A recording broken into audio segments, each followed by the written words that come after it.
Today we'd like to talk a little bit about the biochemistry of what goes on in your horse. Now, most of us probably haven't had a lot of science classes that do biochemistry, although some of my clients are actually well versed in these things. It is not that difficult to do. Most of you probably cook a little, otherwise you don't get to eat at home. When you cook, you realize that you have to put the right ingredients in to get the right recipe at the other end. And for those of you who don't cook, you probably experience that more often when you try. This is the important message of using the right biochemistry in your horse as well. A good example is we'll start talking about are the proteins that need to go into your animal. When we cook proteins, as seen when we cook an egg, the composition of that protein changes. So the protein that we put in to the pan is not the same protein as the one we take out. In humans, horses, dogs, any mammal, we know that having the right kinds of protein are very important for having optimal health in the animal later on. Omega-3 and omega-6 fatty acids are also important. So having not just fat, but the right kinds of fat to produce a normal cell wall are very important. As you can see in this drawing of a cell, a normal cell wall has lots of functions.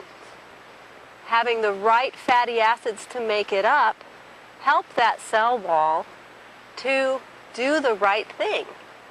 So a cell wall is not just a suitcase to hold DNA. It actually has a job. On the inside of the cell are the proteins that make up that DNA. But there are also proteins that make up the inside organ system of the cell. If those proteins aren't correct, the cell can't do its job. Your horse is a bunch of these cells, each one doing the job that it's set out to do. But without the right kinds of ingredients, it can't. This is why we don't want to feed our horses junk food. We want to feed them the most optimum foods available to make those cells work.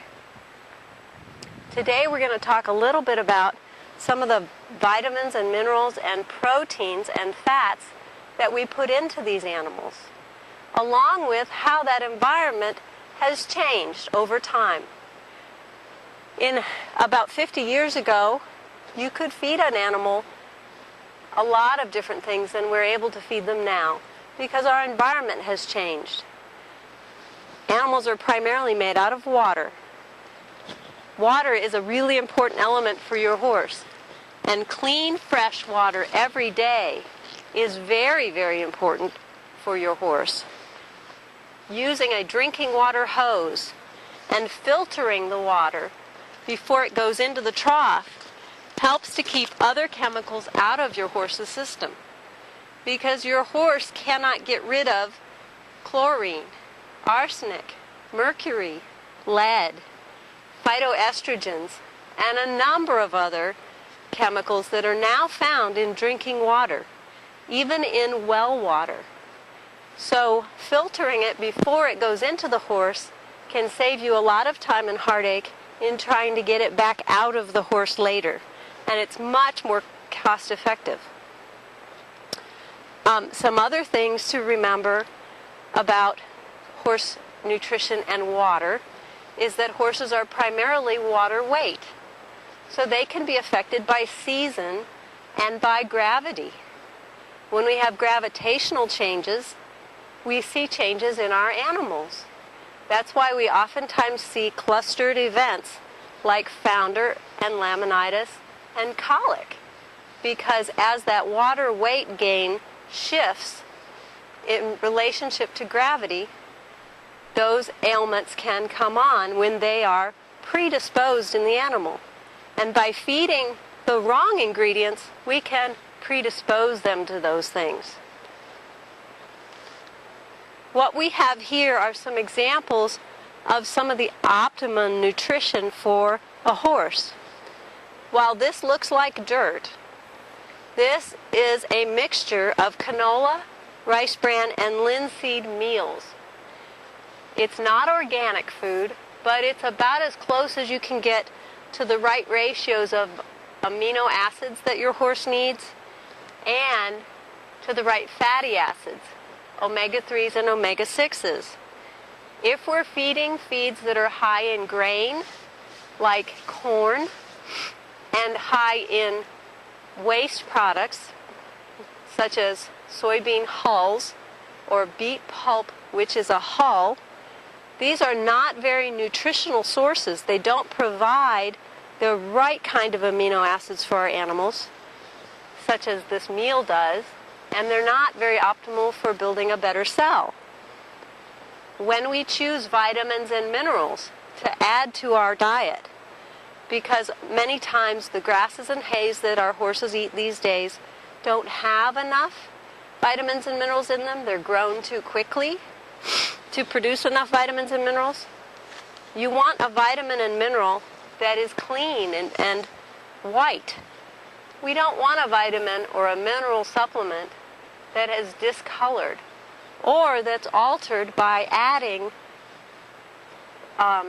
dyes or taste enhancers that are artificial, because those things also contain ingredients that you then have to take back out of the animal. So rather than put it in the first place, let's feed them the right things to begin with.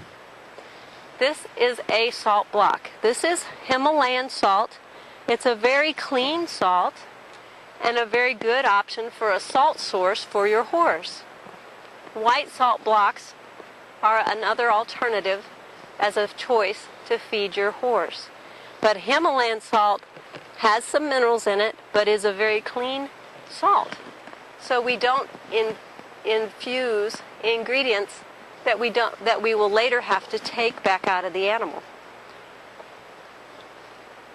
This gives you a little bit of information about the biochemistry, the fact that every single item that you put in your horse makes it the horse that it is.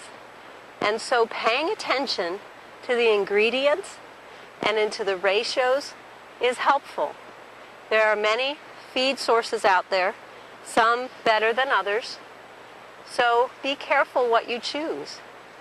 For more information, you may visit our website to get more nutritional information for your animal and learn ways that you can help take out some of the environmental influences that have been already put into that animal to make him the more perfect horse that you wanted to have in the first place.